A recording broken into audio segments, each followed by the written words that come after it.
Bismillahirrahmanirrahim. Assalamualaikum warahmatullahi wabarakatuh.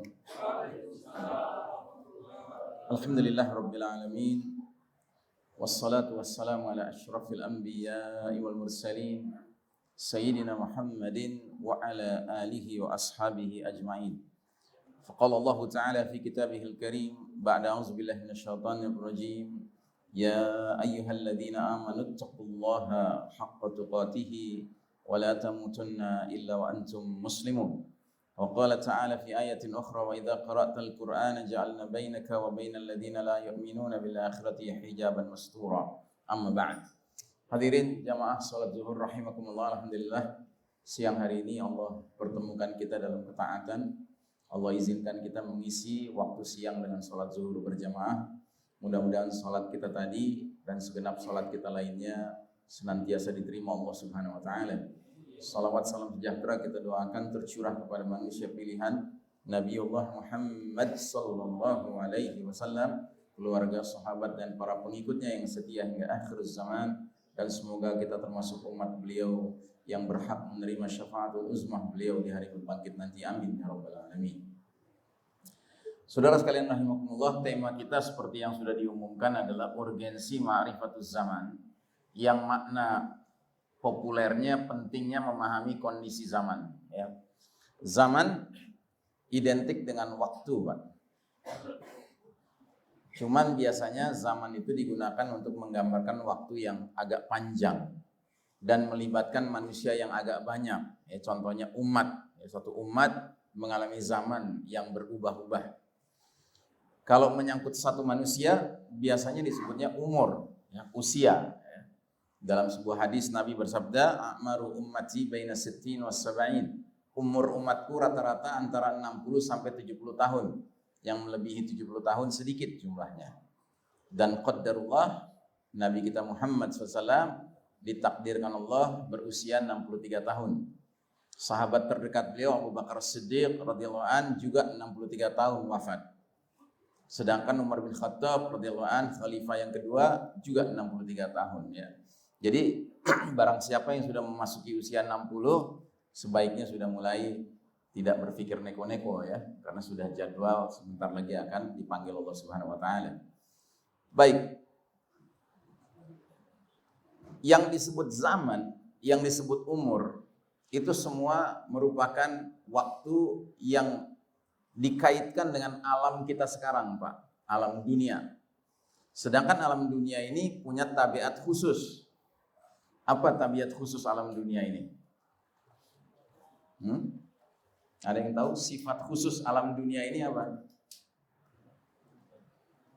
Fana. Apa artinya fana? Sementara, ya. Sampai ada lagunya kan? Bahagia sementara, sedih sementara, kaya sementara, miskin sementara, ya. Jadi dunia ini tempat di mana kita mengalami apapun bersifat sementara. Tidak ada yang sifatnya seperti di alam akhirat. Kalau di alam akhirat apa tabiat yang paling menonjol alam akhirat? Baqa, ya, lestari, kekal. Orang di akhirat berbahagia, dia akan berbahagia terus-menerus. Nggak ada ceritanya dia sedih. Mudah-mudahan kita masuk golongan yang itu. Sementara mereka yang ditakdirkan di akhiratnya nanti sedih, dia akan terus sedih, sengsara, menderita. Wa na'udzubillahi min dzalik. Kita tidak berharap menjadi golongan yang demikian. Jadi dalam satu hadis itu diterangkan oleh Nabi, ketika semua penghuni surga sudah masuk surga, termasuk mereka-mereka yang tidak JTL, tahu JTL? Jannah tembak langsung. Jadi mesti lewat neraka dulu, ya. Udah selesai nih, dibakar di neraka dosa-dosanya, ternyata dia masih punya iman. Iman itu yang menyelamatkan dia masuk ke dalam jannah pada akhirnya. Nah, jadi setelah semua penghuni surga masuk surga, penghuni neraka ada di neraka, Allah Ta'ala memerintahkan malaikat untuk mendatangkan seekor kibas. Kibas itu domba. Dan domba ini disebut al-maut, kematian. Dan Allah perintahkan malaikat untuk menyembelih domba itu, kibas itu. Maka setelah disembelih, matilah kematian. Lalu malaikat akan berbicara kepada penghuni surga, wahai penghuni surga, kematian sudah mati. Maka bergembiralah kalian dengan segala kenikmatan kalian tanpa akan mengenal kematian. Sementara para malaikat akan menghadap ke arah penghuni neraka dan mengatakan, hai penghuni neraka, kematian telah mati, maka rasakanlah siksaan Allah, kalian tidak akan pernah mati. Ya, nauzubillahi min dzalik. Jadi dunia dengan akhirat sangat berbeda, Pak. Di dunia segala sesuatu bersifat sementara. Kita sementara sehat, sementara sakit. Kita sementara menang, sementara kalah. Sementara beruntung, sementara rugi. Ya. Makanya di dalam doa, kalau kita hadir dalam acara walimah, tahu walimah ya? Apa walimah? Resepsi pernikahan ya. Itu Nabi Muhammad SAW mengajarkan kita suatu doa yang sangat unik, yang berbeda dengan doa orang modern zaman sekarang.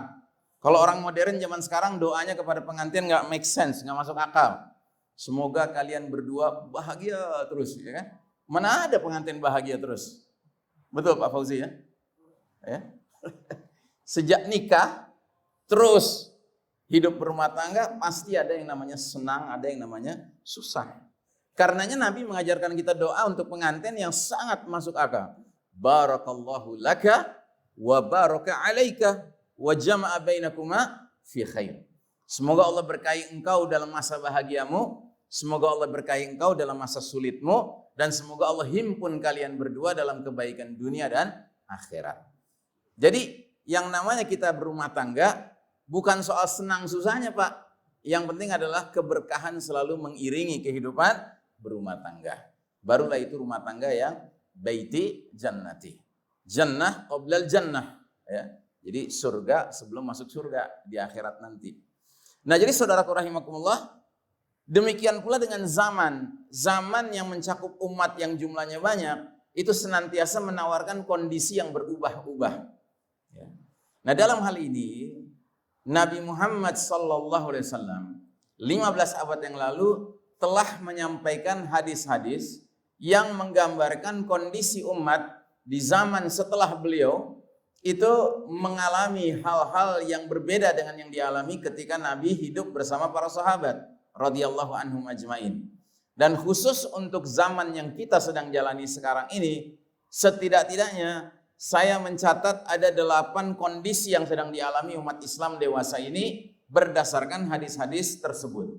Hadis-hadis tersebut diistilahkan sebagai hadis-hadis min alamatis sa'ah, di antara tanda-tanda sudah dekatnya hari kiamat.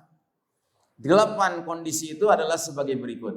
Pertama, umat Islam saat ini sedang menjalani babak paling kelam dalam sejarah umat Islam. Jadi belum ada babak lebih kelam dari babak kita sekarang, Pak. Jadi kita sekarang menjalani babak di mana umat Islam babak belur. Ya, itu realitas, Pak.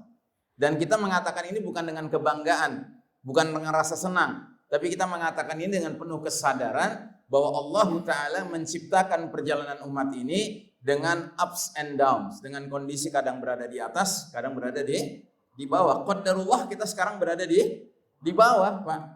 Ini takdir Allah Ta'ala. Kita nggak perlu protes kepada siapapun, apalagi kepada Allah Ta'ala. Yang kedua, ini adalah era di mana kaum muslimin mengekor kepada kaum Yahudi dan Nasrani alias the Western Civilization, peradaban Barat. Setuju, saudara-saudara? Bahwa hari ini umat Islam ngekornya sama Barat, bukan Barat yang ngekor sama umat Islam. Setuju? Kalau nggak setuju, saya sarankan ke belakang sana berwudu, ya. Karena jangan-jangan tadi sholat nggak pakai wudu sehingga nggak bisa ngebedain mana hitam, mana putih, mana gelap, mana terang, mana cowok, mana cewek. Ya, udah jelas lah kita sekarang lagi sedang kalah, Pak. Yang memimpin justru kaum Yahudi dan Nasrani Barat. Ya. Yang ketiga, ini adalah era penuh fitnah seperti sepotong malam yang gelap gulita. Ini bahasa Nabi, seperti sepotong malam yang gelap gulita. Jadi yang kita alami sekarang ini bukan sekedar satu fitnah, Pak, tetapi banyak fitnah, multidimensi. Ada fitnah di bidang ideologi, politik, ekonomi, sosial, budaya, pendidikan, pertanian, peternakan, kedokteran, farmasi, semua bidang, Pak, ada fitnahnya hari ini. Dan Nabi menggambarkan kaqita'il lailil muslim. Kalau era penuh fitnah itu sudah datang, dunia akan menjadi seperti malam yang gelap gulita. Ingat, gelap gulita di sini bukan harfiah, tetapi kiasan. Artinya kita masih mengalami terangnya matahari di pagi hari, siang hari, sore hari, paling-paling gelap itu malam hari ya.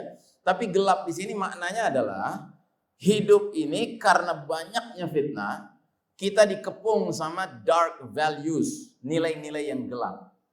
Contoh, antara taat dan maksiat, mana yang nilai terang? Nilai terang mana? Taat ya. Berarti maksiat apa? Nilai yang gelap. Coba jawab. Yang lebih ramai sekarang di sekeliling kita taat apa maksiat? Maksiat. Jadi gelap, kita dikepung sama kegelapan, nilai-nilai kegelapan. Ma'ruf sama mungkar. Mana yang lebih ramai sekarang? Ma'ruf apa mungkar? Mungkar yang ramai. Ma'ruf sepi. Mana yang ramai sekarang? Keadilan apa kezoliman? Kezoliman. Ya, masyarakat dihibur, wah, vonis hukuman mati, jeger. Nggak taunya ada aturan sampingan gitu untuk nyelamatin dia biar nggak mati. Gitu. Ya kan? Apa nggak gondes kita? Ya. Kita pinginnya lihat keadilan tegak gitu. Orang udah jelas membunuh, jahat, zolim, ya kan? Lolos begitu saja. Tapi dihibur kita, vonisnya hukuman mati. Tapi nyatanya dia punya cara untuk bisa ngeles. Ya. Kezoliman rame di sekitar kita daripada keadilan. Baik, kita lanjutkan. Yang keempat, ini era di mana fenomena riddah merebak di tengah kaum muslimin. Apa itu riddah?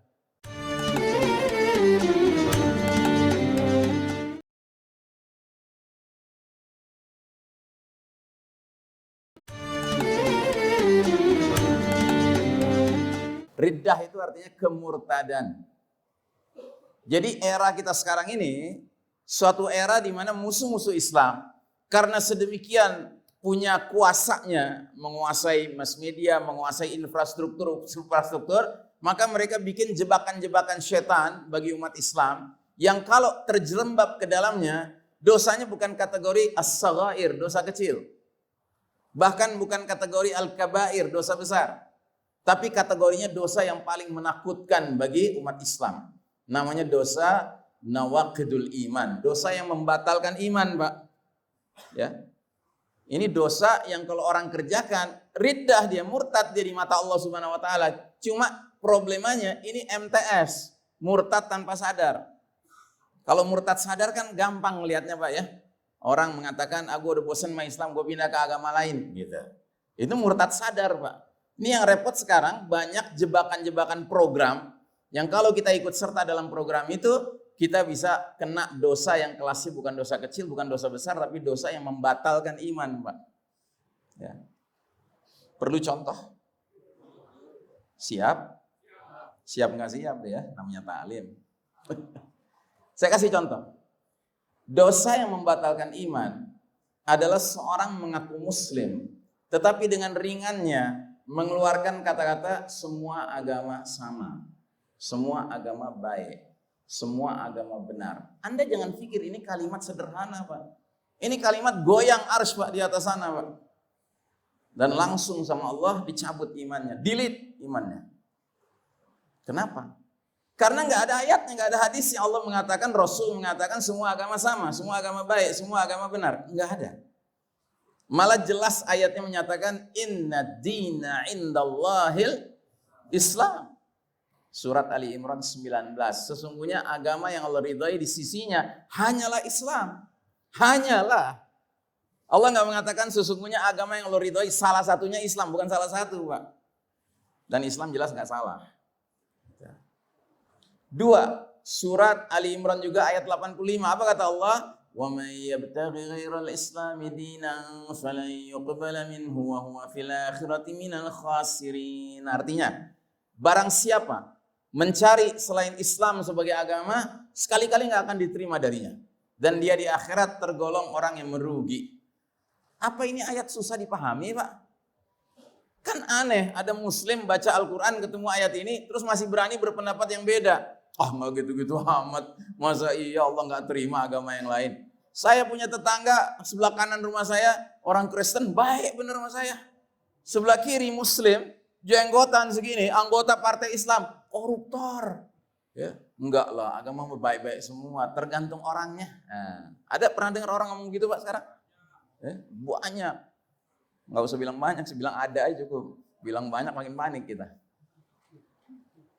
Satu lagi dalil, kalau nggak percaya, surat Al-Hijr ayat 2. Apa kata Allah di ayat ini? Rubbama yawaddul ladzina kafaru law kanu muslimin. Kelak di akhirat nanti, seringkali orang-orang kafir itu berandai-andai sewaktu di dunia jadi muslim. Berarti kalimat ini menggambarkan orang kafir di akhirat nanti nyesel apa bersyukur? Nyesel. Dan penyesalannya intinya karena apa? Karena salah milih keyakinan, milih agama. Dan cukup mereka nyesel nggak jadi muslim. Nggak ada nyesel nggak jadi mukmin. Muslim mau mukmin mana yang lebih tinggi? Mukmin kan? Tapi mereka nyesel nggak jadi muslim aja nyesel. Kenapa? Karena di akhirat nanti akan ada muslim-muslim